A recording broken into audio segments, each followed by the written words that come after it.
소중한 나 무한 행복.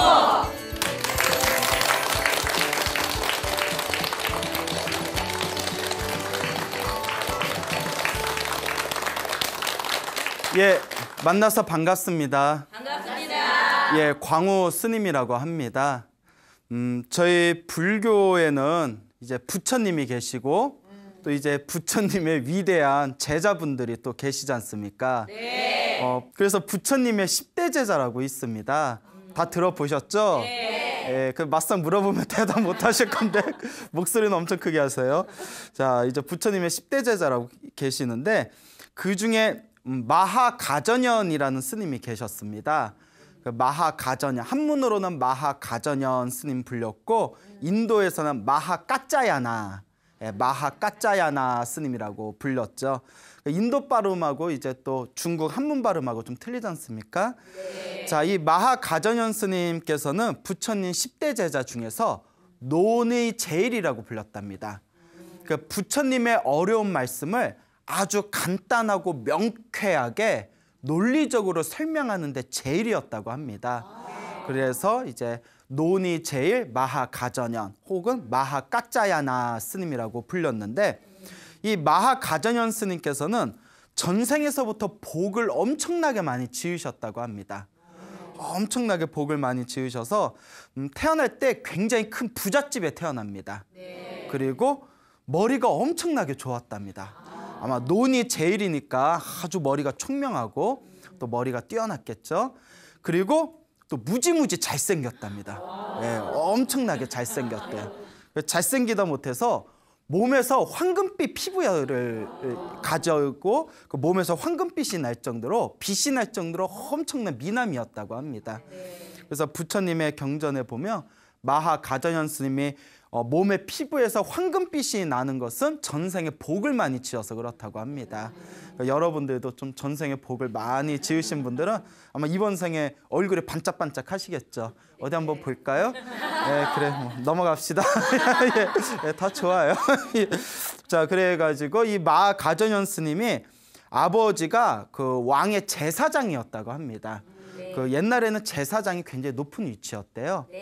그래서 이제 아버지가 돌아가시고 나서 아버지를 대신해서 젊은 나이에 제사장이 됩니다. 어떻게 보면 그 나라의 권력의 핵심이 된 거죠. 그래서 이 가전현 스님이 계시던 그 제사장으로 있던 그 나라가 우제니라는 나라였어요. 우제니, 예, 나라 이름이 우제니였고요. 그 우제니의 왕의 이름이 잘 들어두셔야 돼요. 짠다 빠쫓다라는 왕이었습니다. 왕의 이름이 짠다 빠쫓다, 무슨 깊은 뜻이 있겠죠. 짠다 빠쫓다라는 왕이 이제 다스리고 있는 그 나라, 조그만 나라의 제사장으로 이 마하가전현이 살고 있었는데 어느 날 멀리서 소문이 들려옵니다. 이 세상에 부처님께서 출현하셨다. 세상에 부처님이 출현해서 널리 중생들을 제도하고 계시고 널리 법을 펼치고 계시다라는 이 이야기를 우제니의 왕 짠다 빠쫓다가 딱 듣게 됩니다. 그래서 이제 자기가 가장 아끼는 신하를 7명을 부릅니다. 가장 아끼는 신하 7명을 부르고 그리고 마지막으로 그 마하가전현을 부릅니다. 그래서 마하가전현에게 부탁하기를 내가 가장 아끼는 신하 7명과 함께 부처님이 계신 곳에 가서 부처님을 좀 모셔와라. 이 세상에 부처님이 출현하셔서 널리 중생을 제도하고 있다고 소문이 들리고 있는데 우리나라가 조금 변방에 있어가지고 부처님을 직접 모셔오지 않으면 만나 뵙기가 힘들겠다 생각이 든다. 그러니까 마하가전현이여 부처님을 좀 모셔오너라라고 신신당부를 합니다. 그 마하가전현이 이제 왕이 아끼는 7명의 지혜로운 신하들과 함께 이제 멀리 걸어서 부처님이 계신 곳까지 당도합니다. 그 부처님께서 다 인사를 드린 뒤에 거룩하신 부처님이시여 저희는 저기 멀리서 우젠이라는 자그마한 그 왕국에서 왔습니다. 저의 왕의 이름은 짠다 빠쫓다이시고 저희 왕께서 부처님의 명성을 듣고 꼭 좀 모셔오라고 했습니다. 저희와 함께 가주실 수 있겠습니까? 하니까 부처님께서 가는 것은 어렵지 않은데 일단 여기에 이렇게 왔으니 나의 법을 들어라 하면서 부처님께서 마하가전양가 7명의 신도들에게 법문을 하십니다. 근데 법문을 듣고 마하가전양가 7명의 신하, 그러니까 8명이 마음의 감동을 느낍니다. 그리고 그 자리에서 출가를 해버려요. 예, 왕이 심부름을 보냈는데 그 자리에서 다 그 8명이 출가를 하게 됩니다. 어쨌거나 마하가전양가 그 7명의 신하들이 머리를 깎고 출가해서 열심히 수행을 해서 짧은 시간 안에 전생에 복을 많이 짓고 전생에 수행을 많이 했기 때문에 그런 거겠죠. 짧은 시간에 위대한 깨달음을 얻은 거룩한 성자 아라한이 됩니다. 그러니까 이제 깨달음을 얻고 거룩한 성자가 돼서 이 아라한이 되었을 때 이제 마하가전연 스님이 부처님께 다시 청을 합니다. 거룩하신 부처님이시여, 사실 저희가 여기에 오게 된 것이 제가 출가하기 전에 모시던 왕이었던 짠다 빠쫓다 왕이 모셔오라고 해서 온 건데 이제 좀 시간이 지났으니까 저희와 함께 우째니라는 나라에 같이 가주실 수 없겠습니까? 라고 청을 하니까 부처님께서 다음과 같이 말씀하십니다. 그대들은 이미 내 밑에서 위대한 깨달음을 얻었다. 그러니 굳이 내가 갈 필요가 있겠냐. 그대들만으로도 충분히 우째니의 불법을 전할 수 있을 것이다. 그러니 그대들이 나를 대신해서 고향인 우째니로 가서 그곳의 사람들을 제도해다오라고 이제 말씀을 하십니다. 부처님께서 이제 결국은 당신이 직접 가지 않고 이제 마하가전연 스님과 7분의 그 스님을 대신 고향으로 보내게 되는 거죠. 자, 이제 마하가전연과 7분의 스님이 이제 우째니가 있는 곳으로 이제 천천히 걸음을 옮기셔서 결국 몇 날 며칠을 걸려서 우째니 고향에 당도합니다. 그 고향에 이제 우째니에 당도를 해서 이제 왕궁까지 가기 전에 이제 하룻밤 쉬어서 탁발을 해야 되는데 부처님 당시에는 이제 탁발을 해서 음식을 이렇게 받아서 얻어 드시지 않습니까? 그런데 당시에 우째니에는 이제 불교가 전해지질 않았기 때문에 스님한테 공양 올릴 줄을 모르는 거예요. 그러니까 다른 나라에서 이미 불법이 널리 전해져서 스님이 점심때마다 바리떼라고 하죠. 바리떼를 들고 이렇게 마을을 다니면 신도들이 스님이 이제 식사 공양 때가 오셨나 보다, 이제 공양을 올려야 되겠다, 이런 게 자연스럽게 이루어졌는데 그 마하가전연 스님의 고향인 우째니는 불법이 전혀 전해지질 않아서 스님이 이렇게 그릇 다니고 왔다 갔다 하면 저 뭐야? 하고 전혀 이제 공양을 올릴 줄을 모르는 겁니다. 그래서 이제 그날도 이제 스님들의 바루가 텅텅 비었대요. 그때 어느 가난한 집에 소녀가 있었답니다. 이 가난한 집에 소녀가 있었는데 머리가 엄청나게 풍성하기로 유명했대요. 아주 머리카락이 탐스러운. 집안은 가난한데 가진 게 뭐밖에 없어요. 머리카락밖에 없어요. 근데 이 소녀가 어느 날 이렇게 시장을 지나가다가 스님들을 처음 본 거예요. 머리는 빡빡 깎고 옷에는 무슨 이렇게 누더기 같은 가사 승복을 입고 있고 바루 하나 들고 뭐 밥 달라고. 원래 스님들은 탁발할 때 주십시오, 음식을 주십시오라는 말을 못하게 돼 있답니다. 입으로 국어를 하면 거지와 다를 바가 없다는 거예요. 그러니까 탁발을 받을 때도 여법하게 달라고 구걸하지 않고 이제 침묵을 지키면서 여법하게 이제 탁발을 하는 게 스님들이 이제 그 탁발을 하는 법도라고 합니다. 자, 근데 이제 처음 보는 스님들이 바리떼 들고 이렇게 가만히 서 있는데 바리떼 안이 텅 비어 있는 거예요. 그러니까 요 소녀가 저분들이 무언가 수행을 하시는 분들인 것 같은데 음식을 얻으려고 탁발을 하고 계시는데 아무것도 얻지를 못하셨나 보구나. 그러니까 마음에 잔잔한 그런 어떤 안타까움이 느끼면서 내가 공양을 한번 올리고 싶다라는 생각이 드는 겁니다. 그 나이 어린 소녀가. 근데 우리가 살아가면서 마음으로 누군가를 돕고 싶다, 혹은 부처님과 거룩한 스님들에게 공양을 올리고 싶다라는 마음을 일으킬 수 있는 것 자체가 이번 생에 큰 복을 짓는 방법이고, 그런 마음을 낼 수 있는 것 자체가 전생에 성근이 있어야 된다고 합니다. 그러니까 전생에 성근이 있고 복을 지을 만한 그릇이 돼야 이번 생에도 복을 지을 수가 있다는 거예요. 그래서 이번 생에 아무리 사람들에게 복을 지어라 해도 복을 지을 만한 그릇이 못 되는 사람은 복을 지을 기회를 눈앞에 펼쳐줘도 복을 짓지를 못한답니다. 그러니까 여러분들도 한번 스스로 나는 복을 짓는 사람인가, 나는 선업을 짓는 사람인가 한번 진지하게 고민을 해봐야 됩니다. 자, 어쨌거나 그 마음에서 잔잔한 스님들께 공양을 올리고 싶다라는 그런 어떤 성근이 마음속에서 이렇게 발현이 되면서, 근데 우리 집이 너무나 가난한데 도대체 내가 무슨 수로 저 8분의 스님에게 공양을 올릴 것인가 고민에 빠집니다. 우리도 집에서 끼니 때우기가 어려운데 어떡하지 하다가 가진 게 뭐밖에 없다고 했어요? 그래서 머리카락을 팔고자 합니다. 지금도 머리카락 파나요? 네. 네. 그래요? 예. 여섯 네 했는데 뒤에서는 아니야 이러는데. 예? 팔아요, 안 팔아요? 미국에서 사요? 미용실에서. 그래서 나도 머리카락 모아가지고 어차피 쓸 일도 없는데. 자, 그러니까 이 풍성한 머리카락을 자랑하던 이 소녀가 결국 이제 머리카락을 이렇게 깎아가지고 잘라서 동전 8입에 이제 팔게 됩니다. 동전 8입. 때마침 스님이 몇 분? 8분이잖아요. 어떻게 딱 맞아 떨어져요? 그래서 동전 8입으로 이제 음식 재료를 삽니다. 음식 재료를 사서 아주 맛있게 요리를 한 뒤에 8분의 스님들을 집으로 모셔옵니다. 집으로 모셔온 뒤에 8분의 스님들에게 이렇게 이제 정성스럽게 공양을 올리게 되는데, 사실 동전 8입으로 8분의 스님들의 음식을 요리를 만들어봤자 얼마나 잘 만들었겠어요. 하지만 불교에서 항상 중요한 게 양보다 질보다 정성이 더 중요하다고 하지 않습니까? 그렇죠. 그래서 이제 정성이 굉장히 가득하게 담긴 그 음식을 공양을 올렸을 때, 그때 마하가전현 스님께서 이미 깨달음을 얻은 거룩한 성자시지 않습니까? 그 자기에게 공양을 올린 그 소녀에게서 엄청난 공덕의 광명이 뿜어져 나오는 걸 딱 보게 됩니다. 우리 일반인의 눈에는 보이지 않는 엄청난 그 선업의 에너지가 뿜어져 나오는 걸 보면서 이제 마하가전현 스님이, 아니 저 소녀가 우리들에게 이렇게 음식에 공양을 올렸는데 어쩜 저렇게 몸에서 엄청난 공덕의 에너지가 선업의 광명이 뿜어져 나오는 것인가.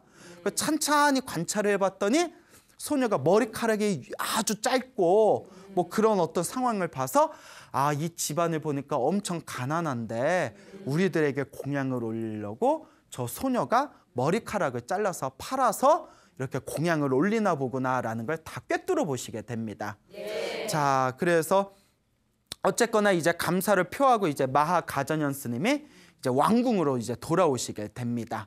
왕궁으로 딱 오니까 이제 우리 짠다 빠쫓다 왕이 언제 오나 기다리다가 그토록 기다리던 이제 마하가전현과 7명의 신하가 딱 왔는데 뭐가 돼서 돌아왔어요? 스님이 돼서 돌아온 거예요. 어쨌거나 이제 스님이 돼서 돌아왔을 때 이 왕이 최대한 존경심을 표하면서 이제 최대한 편의를 마련해 줍니다.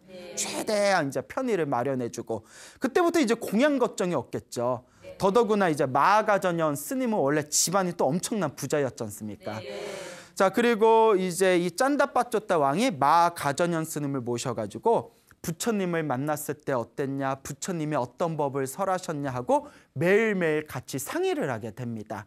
그때 이제 마하가전현의 법문을 듣고 이 우째니의 왕 짠다 빠쫓다가 이제 엄청난 감동을 느끼면서 불법에 완전히 귀의하게 됩니다. 자, 이제 불법에 귀의한 이 우째니의 왕 짠다 빠쫓다가 이제 하루하루 매일 작은 일이나 큰 일이나 무슨 일이 있을 때마다 마하가전현 스님을 모시고 이제 항상 이제 상담을 했는데, 어느 날 이제 마하가전현 스님이 딱 기회를 보다가 이제 왕에게 다음과 같은 이야기를 합니다. 저희가 요 우째니에 도착했을 때 한 마을에서 탁발을 받아서 공양을 해야 되는데 도저히 먹을 게 없었을 때 한 소녀의 덕택으로 굶주림에서 면하게 되었습니다. 근데 그 소녀는 굉장히 가난한 집안이었는데 저희 8분의 스님들에게 공양을 올리려고 자기의 아름다운 머리카락을 팔아가지고 이렇게 음식을 올렸습니다. 참 그 마음씀이 너무나 아름답지 않습니까? 정말 나이는 어리지만 덕이 뛰어난 아가씨입니다, 소녀입니다 하고 이렇게 칭찬을 하니까 왕이 또 감동을 받는 거예요. 그러면서 자기 머리카락을 팔면서까지 스님들에게 공양 올린 그 소녀를 내가 어떻게 그냥 두겠냐고, 내가 상을 줘야 되겠다고 하면서 그 소녀를 이제 불러오라고 신하들에게 시킵니다. 그 소녀가 얼떨결에 왕이 부른다니까. 왜 부르지? 왜 부르지? 그렇잖아요. 왜 갑자기 막 사장님이 호출하고 하면 왜 그러지? 왜 그러지? 뭐 이런 거 있지 않습니까? 갔는데 이제 왕이 큰 상을 내려주려고 딱 소녀를 봤는데 또 예뻐. 또 너무 예뻐요, 소녀가. 그러니까 왕이 상 주려고 했는데 내가 제일 큰 상을 주마. 너 내 마누라 하나 되라 해가지고 이제 그 소녀를 자기 왕비로 삼습니다. 가난한 집의 소녀가 뭐 하나 팔아서, 머리카락 하나 팔아서 이제 왕비가 된 이런 이야기가 경전 속에 전해지고 있습니다. 자, 어쨌거나 이제 짠다 빠쫓다와 그 머리카락을 팔았던 가난한 소녀, 왕비가 된 그 소녀는 완전히 불법에 귀의하게 됩니다. 그래서 마하가전현 스님을 적극적으로 후원을 해서 단기간 만에 그 우젠이라는 왕국에 수많은 사람들이 이제 불법에 귀의하고 불심이 가득한 신도들이 넘쳐나게 되었다고 합니다. 그래서 우젠이라는 전혀 불법을 모르던 나라를 불교 국가로 만들었던 그런 부처님의 10대 제자 중에 논이 제일이었던 마하가전현 스님의 그런 포교의 이야기가 지금까지 전해지고 있습니다. 자, 이 마하가전현 스님은 이제 항상 마음이 부처님을 향해 있었다고 합니다. 그래서 이제 시기를 봐가지고 왕에게 이미 이 땅에 불법이 가득해졌으니 제가 여기 계속 있기는 뭐합니다. 저도 이제 더 수행을 해야 되니까 부처님이 계신 곳을 좀 왔다 갔다 하겠습니다 해가지고 이제 마하가전현 스님이 다시 부처님이 계신 곳으로 돌아가게 됩니다. 자, 어쨌거나 이 마하가전현 스님이 그 뒤에도 그 이제 화려한 언변과 또 이제 아주 드높은 도력의 힘을 이용해서 수많은 사람들에게 불법을 전하게 됩니다. 그 중에 또 하나 이제 재미난 일화가 있는데요. 어느 마을에 굉장히 가난한 할머니가 있었다고 합니다.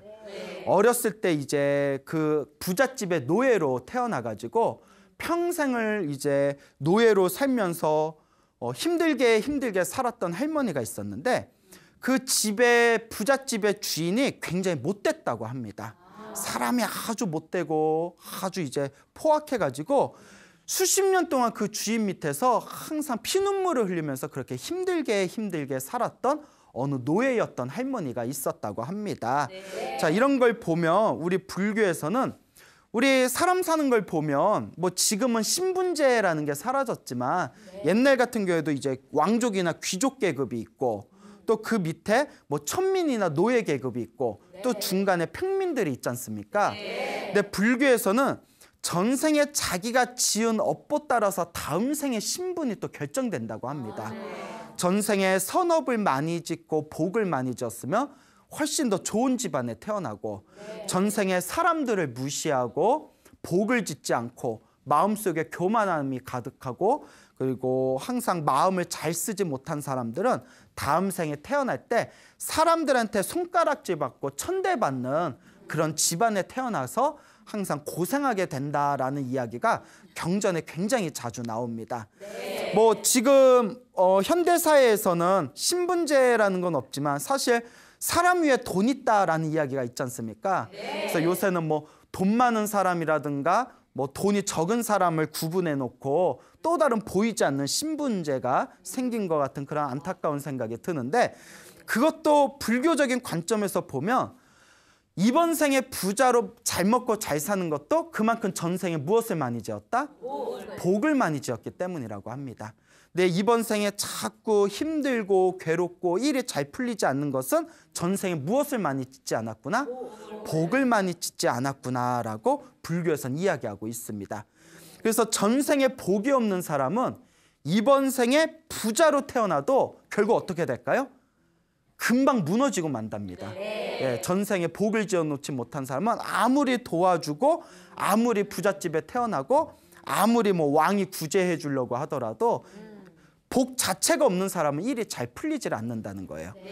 그래서 우리 불법을 공부하는 불자분들이 이번 생에 열심히 복을 짓고 기도를 열심히 해야 되는데 모르겠어요. 우리 이 자리에 계신 여러분들은 얼마나 복을 짓고 기도를 열심히 하는지 예, 심히 의심스럽네요.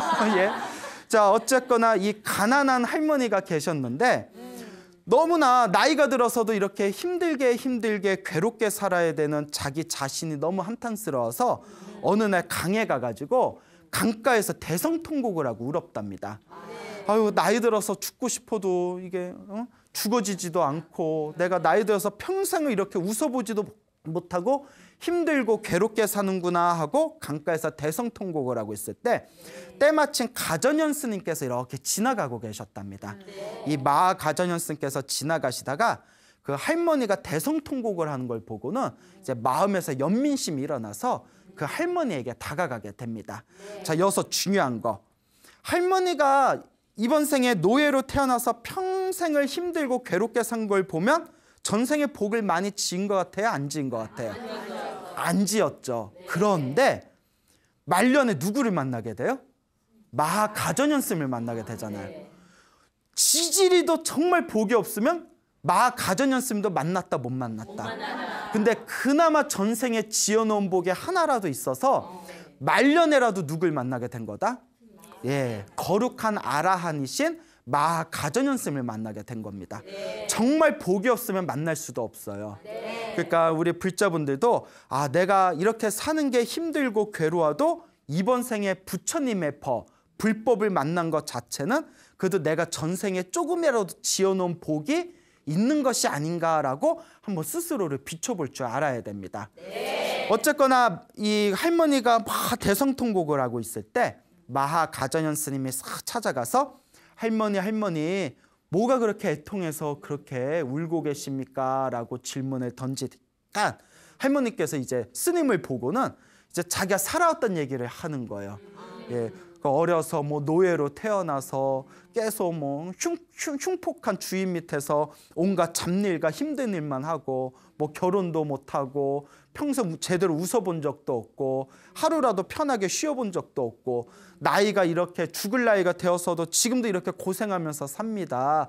저는 왜 이렇게 살아야 됩니까? 저는 왜 이렇게 가난한 겁니까? 하고 막 대성통곡을 하니까 우리 불교대로 얘기하면 다 내가 지은 업보예요. 참 복을 지은 게 없구나. 전생에 업을 많이 지었구나. 그때 가전현 스님이 이렇게 얘기합니다. 그럼 할머니, 왜 가난을 팔지 않습니까? 가난을 팔아버리십시오 이러는 거예요. 가난을 어떻게 팔아요? 그렇잖아요. 누가 또 사가나 판다고? 가난을 누가 사? 가난을 팔아버리세요 하니까 할머니가 눈이 동그래져서 아니 어떻게 해야 가난을 팝니까? 하니까 네, 제가 가난을 파는 방법을 가르쳐 드리겠습니다. 자, 첫 번째, 보시하십시오라고 하더래요. 보시하십시오. 베푸십시오라는 뜻이거든요. 보시하십시오, 베푸십시오. 근데 보시할 게 있어요, 없어요? 그렇죠. 너무나 가난한데 그 할머니가 무엇을 보시하겠어요? 그러니까 할머니가 한숨을 푹 내쉬면서 아니 보시하라고 했는데 제가 가진 게 아무것도 없는데 어떻게 보시합니까? 라고 하니까 이 가전현 스님께서 자기가 가지고 있는 바리떼를 할머니에게 전해주면서 할머니, 제가 목이 마르니까 요 강에서 깨끗한 물 한 바가지만 좀 떠오십시오라고 부탁을 합니다. 그러니까 할머니가 이렇게 이제 꼭 강에 흘러다니는 데서 물 하나 이제 퍼기가 뭐가 힘들겠어요. 바리떼에다, 스님의 바리떼에다 물을 이렇게 담아가지고 스님에게 올립니다. 그때 스님이 거룩한 성자 아라한에게 물 한 잔이라도 정성스러운 마음으로 공양, 보시를 올리는 것은 가장 큰 보시입니다 라고 축원을 하면서 그 할머니가 올린 바리떼에 있는 물을 받아 드십니다. 그러니까 그것 자체가 보시가 된 거예요. 제가 항상 말씀드리죠. 우리가 보시를 올릴 때 가장 중요한 게 무엇이다? 예, 정성이 가장 중요하다고 했잖아요. 그 강가에 흘러다니는 물에 그게 뭐 거기에다가 스님의 바리떼에다가 물을 담아서 올리는 게 뭐가 그리 대단하겠냐라고 생각될 수 있겠지만 거기에 정성이 담겨져 있고 또 수행을 많이 하신 거룩한 성자에게 올리는 그 정성스러운 마음의 보시는 한 모금의 물이라고 하더라도 아주 강력한 선업을 발휘할 수가 있다고 합니다. 그러니까 우리가 불교경전에서 이야기하기를 우리가 살아가면서 가난하고 돈 때문에 고생하는 것은 전생에 보시를 안 했기 때문이라고 합니다. 남에게 베풀지 않았기 때문에 살아가면서 자꾸 자기가 하는 일마다 그 재복이라고 하죠. 재물에 대한 복을 쌓아놓지 못했기 때문에 자꾸 가난하게 사는 것이다. 그래서 가난을 극복하려면 일단 보시를 많이 해야 된다. 정성스러운 마음으로 보시를 많이 해야 된다라는 그런 구절이 경전에 자주 나옵니다. 자, 가전현 스님께서 그 물을 달게 드신 뒤에 그 할머니에게 다음과 같이 이야기합니다. 집에 가시거든 집을 깨끗하게 청소를 하시고 집에서 자기 자신을 탓하거나 후회하지도 말고 남을 욕하지도 말고 깨끗하고 편안한 마음으로 염불을 하십시오. 오늘 저에게 거룩한 아라한에게 보시를 올렸고 또 집에 가서 남을 원망하는 마음 없이 자기 자신을 탓하는 마음이 없이 깨끗한 마음으로 염불을 하신다면 완전히 가난을 팔게 되실 겁니다 라고 이제 조언을 해줍니다. 그러니까 그 할머니가 이제 기쁜 마음으로 집에 와가지고 집을 이제 깨끗하게 치워놓은 뒤에 그동안 자기 자신을 나는 왜 이렇게 못났을까, 나는 왜 이렇게 팔자가 뒤숭숭할까, 자기를 탓하는 마음도 놓아버리고 남을 원망하는 마음도 다 놓아버리고 지극한 마음으로 염불을 했대요. 계속 지극한 마음으로 염불을 하다가 한밤중이 되었을 때 할머니가 갑자기 목숨이 끊기게 됩니다. 살아생전에 한번 다리도 제대로 뻗어보지 못하고 거룩한 성자를 만나서 염불하던 그날 밤에 이제 목숨이 끊기게 되었는데 그 할머니가 살아오면서 한 번도 선업을 짓질 않았습니다. 평생 노예로 살면서 뭐 배운 게 있겠어요? 법문을 들었겠어요? 그렇지만 그날 아침에 거룩한 성자에게 한 바가지의 물을 올리고 그리고 집에 돌아와서 깨끗한 마음으로 이제 염불을 열심히 한 그 공덕의 힘에 의해서 목숨이 끊기자마자 하늘세계 천신으로 태어났다고 합니다. 그래서 이제 하늘세계 천신으로 태어난 그 가난한 할머니와 마가전현의 이야기가 경전에 전해지고 있습니다. 그래서 마가전현이 이렇게 이야기합니다. 가난을 파는 방법은 무엇인가? 첫째, 보시하는 거고 둘째, 기도하는 것이고 아까 그 할머니에게 염불을 시켰잖아요. 기도하는 것이고 세 번째, 마음을 잘 다스리는 것이다. 자기나 남을 원망하지 않고 화내지 않고 마음을 잘 다스리는 것. 그래서 보시하고 기도하고 마음을 잘 다스리는 자는 이번 생에 가난을 팔 수가 있고 자신의 운명을 바꿀 수가 있습니다. 그러니까 여러분들께서도 이렇게 부처님의 좋은 가르침을 배웠으면 그걸 좀 실천하도록 노력을 해야 됩니다. 그러니까 자그마한 거라도 보시하는 습관을 들이시고 평소에 무엇을 많이 하시고 기도를 많이 하시고 그다음에 마지막 제일 중요한 게 무엇일까요? 마음을 잘 다스리는 거. 어떻게 잘 할 수 있겠습니까? 네. 믿음이 안 가요. 이거 믿음이 안 가요. 예, 하여튼 뭐 잘 하시겠죠. 자, 어쨌거나 이 마가전현 스님께서 이와 같이 수많은 사람들을 큰 도력으로서 제도를 하게 되는데 마가전현 스님과 얽혀있는 굉장히 재미난 이야기가 있습니다. 여러분 남자가 여자가 되고 여자가 남자가 되는 거 보신 적 있으세요? 요새는 수술로 가능하잖아요. 트랜스젠더라고 해서. 그런데 2600여 년 전 부처님 당시에도 마가전현 스님 때문에 트랜스젠더가 되었던 한 남자의 이야기가 있습니다. 예. 자, 그 어느 도시에 그 큰 부잣집 아들이 있었습니다. 이 큰 부잣집 아들이 있었는데 역시 전생에 복을 많이 지었나 봐요. 큰 부잣집에 태어났고 키도 크고 얼굴도 엄청 잘생겼대요. 그래서 이제 결혼을 해가지고 사랑하는 아내와 결혼을 해서 아이가 둘이 있었답니다. 아이가 둘이 있었던 그 유부남 부잣집 아들이 있었는데 하루는 이제 친구들하고 이렇게 계곡에 목욕을 하러 인도는 날씨가 더우니까 그 계곡에 나가서 목욕하는 게 유행이었나 봐요. 그래서 화려한 마차를 타고 친구들하고 마차를 타고 이렇게 목욕을 하려고 길을 가고 있었는데 멀리서 마가전현 스님이 이렇게 탁발을 들고 이렇게 길을 걷고 있는 걸 보게 됩니다. 지나가면서 봤는데 아까도 말씀드렸지만 마가전현 스님이 엄청나게 미남이라고 했잖아요. 그 몸이 황금빛이 날 정도로 살결이 아주 아름다웠답니다. 그런데 요 철없는 유부남 아저씨가 마가전년 스님의 그 아름다운 살결을 이렇게 보면서 무슨 생각을 했냐면 아우 예쁘다. 스님을 보면서, 예? 그것도 남자가 이제 남자 스님을 보면서 아우 예쁘다. 내 아내도 저렇게 아름다운 피부를 가졌으면 좋겠다. 아우 저 스님 같은 분을 내가 좀 이렇게 부인으로 삼아서 살았으면 좋겠다. 이런 철없는 생각을 일으킵니다. 그러니까 거룩하신 성자를 보고 약간 음탕한 마음을 일으켜요. 살결을 보고 약간 끼가 좀 그랬나 봐요. 그런 끼가 좀 있었나 봐요. 순간 이게 이제 업보죠. 거룩한 성자를 향해서 음탕한 마음을 일으키니까 순간 자신의 몸이 이상해진 걸 느낍니다. 그러면서 왜 이러지? 왜 이러지? 하면서 자기 몸이 여자로 변하는 게 느껴져요. 이게 책에 나오는 내용이에요. 신기한 얘기죠. 이게 업보가 된 겁니다. 업보가. 그러니까 자기가 몸이 여자로 변하는 게 느껴지니까 놀래가지고 옆에 친구들도 있고 하잖아요. 막 너무나 당황스럽고 창피하고 어쩔 줄을 몰라가지고 마차에서 뛰쳐내려서 막 숲으로 도망가 버립니다. 그 친구들이 야 왜 그래? 왜 그래? 왜 그래? 이러면서 그 청년의 이름이 소레이아였어요. 소레이아. 이름이 소레이아.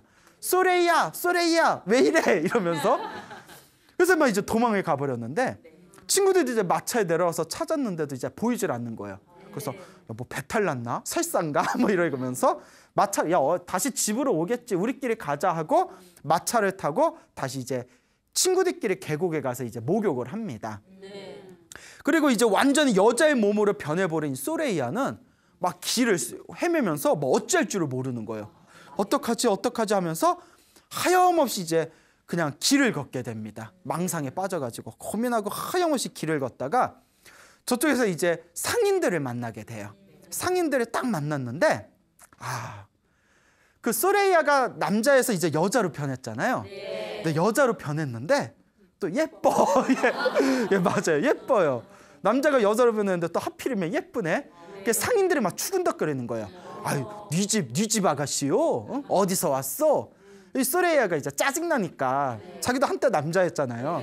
자기 그래도 남자였는데 남자들이 막 추근덕대니까 신경 끄시오 막 이러면서.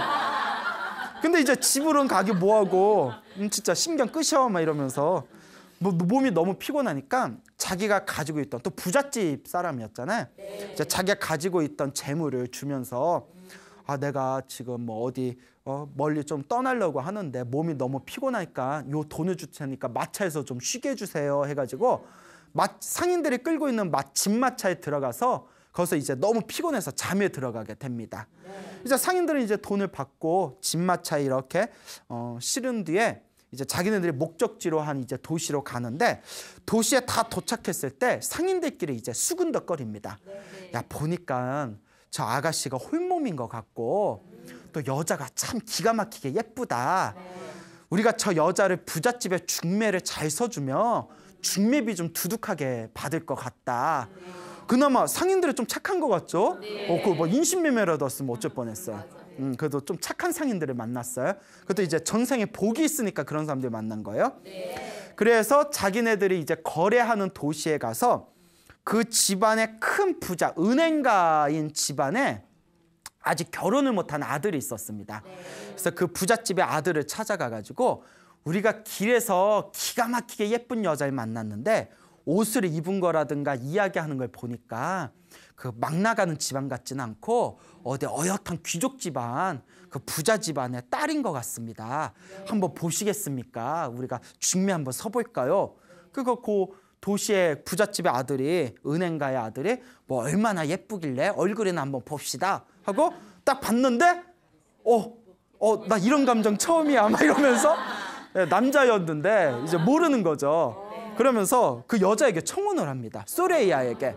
당신을 보고 나에게 수많은 여자가 있었지만 당신 같은 사람은 처음이요. 나랑 결혼합시다. 우리 같으면 남자였다가 여자가 됐는데 남자가 결혼하자면 결혼이 되겠어요? 안 되겠어요? 잘 안 될 것 같죠? 그런데 이제 소레이아도 이제 갈 데도 없고 또 자꾸 예쁘다 하니까 에라이 모르겠다. 어차피 여자가 된 몸 내가 뭐 튕겨서 뭐 하겠냐 하고 결혼을 하게 됩니다.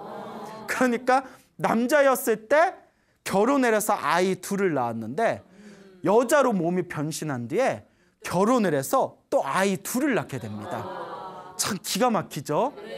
그러니까 아이 둘을 낳아서 어쨌거나 이제 전생에 복이 많았는지 남자였을 때도 부잣집 아들이었고 여자가 된 뒤에도 부잣집 아들의 부인이 되고 하여튼 그렇게 뭐 이제 편안하고 이제 행복한 나날을 보냈대요.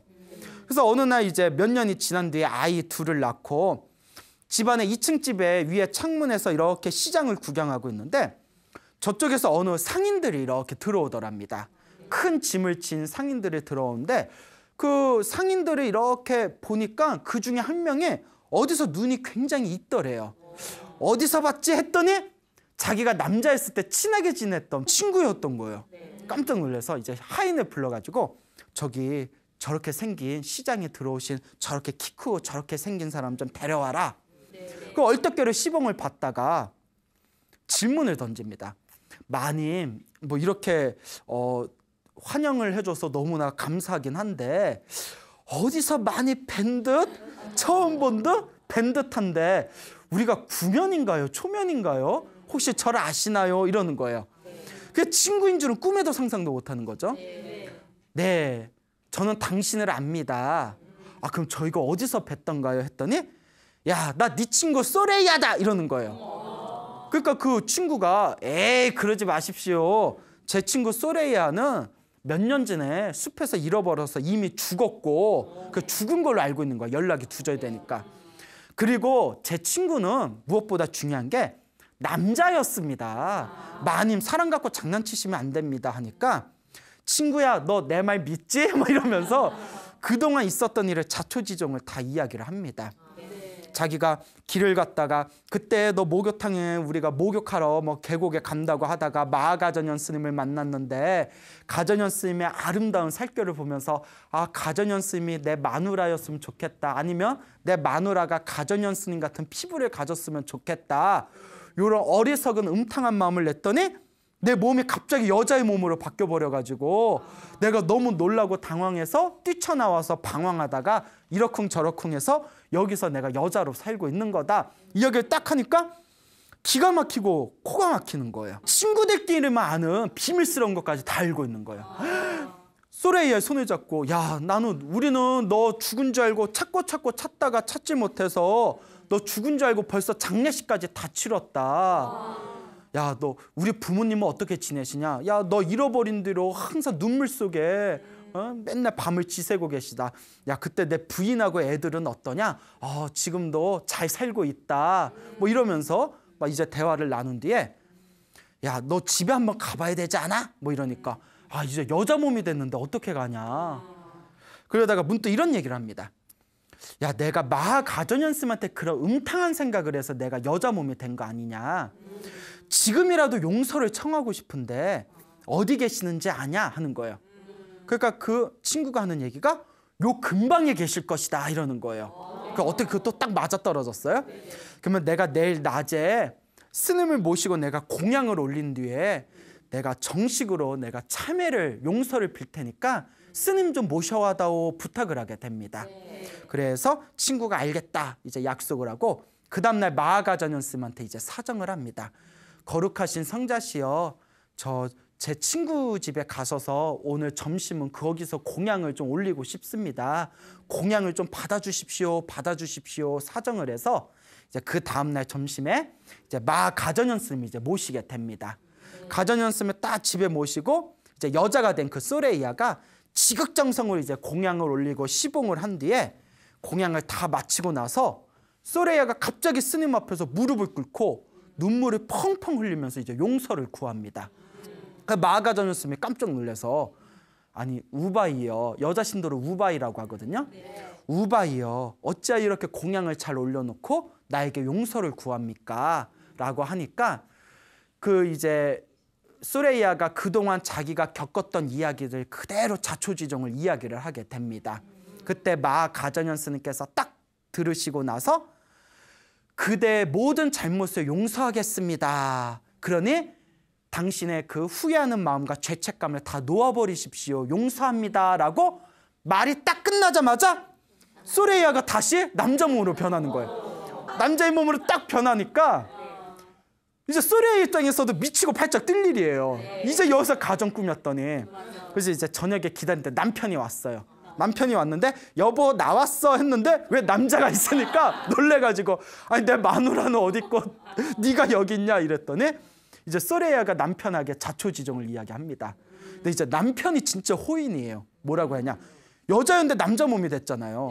근데 남편이 하는 얘기가 이미 애가 둘이나 있는데 이제 와서 어쩌겠냐, 그냥 같이 살자 이러더래요. 예? 남자가 된 이제 마누라한테 그냥 전에는 부인이었지만 지금은 이제 좋은 친구로 같이 살자. 나는 얼마든지 같이 살 용의가 있다. 남자가 정말 사랑했나 봐요, 부인을. 남자가 됐는데도 다 품고 살겠다. 그러니까 이 소레야가 하는 말이 이 한 생에 남자 몸과 여자 몸을 다 살아봤더니 이제는 지긋지긋합니다. 세속 생활이 지긋지긋합니다. 그러니 우리들의 아이는 당신이 잘 보살펴 주십시오 하면서 집을 나오게 됩니다. 이제 다 지긋지긋한 거예요. 그러고 마 가전염 스님을 찾아가서 머리를 깎고 출가를 하게 됩니다. 머리를 깎고 출가해서 열심히 수행을 해가지고 이제 완전한 깨달음을 얻었다라는 이야기가 전해지고 있습니다. 근데 여기에 이제 소레야 스님이 이제 남자였던 적도 있었고 여자였던 적도 있었고, 남자였을 때 아이 둘을 낳고 여자였을 때 아이 둘을 낳았잖아요. 그래서 사람들이 자꾸 질문을 던졌답니다. 남자였을 때 애들이 더 사랑스럽습니까? 여자였을 때 낳은 애들이 더 사랑스럽습니까? 뭐라고 했을까요? 여자? 예. 둘 다 사랑스럽지만 여자였을 때 낳았던 아이들이 훨씬 더 애착이 갑니다. 라는 유명한 이야기를 남겼다고 합니다.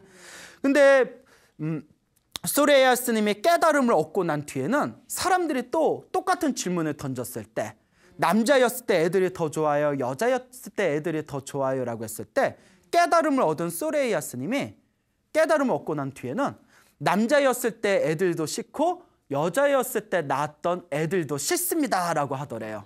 그 사람들이 왜 거짓말을 하지? 예전에는 여자였을 때 더 좋다면서. 그 부처님께 찾아가서 부처님께 여쭤봤더니 부처님께서 다음과 같이 얘기하십니다. 소레이야는 이제 완전한 깨달음을 얻었기 때문에 더 이상 자식과 아이들의 애착조차도 다 놓아버렸기 때문에 남자였을 때 낳았던 아이도 여자였을 때 낳았던 아이도 더 이상 집착이 없다라는 뜻으로 싫다고 표현한 것이다.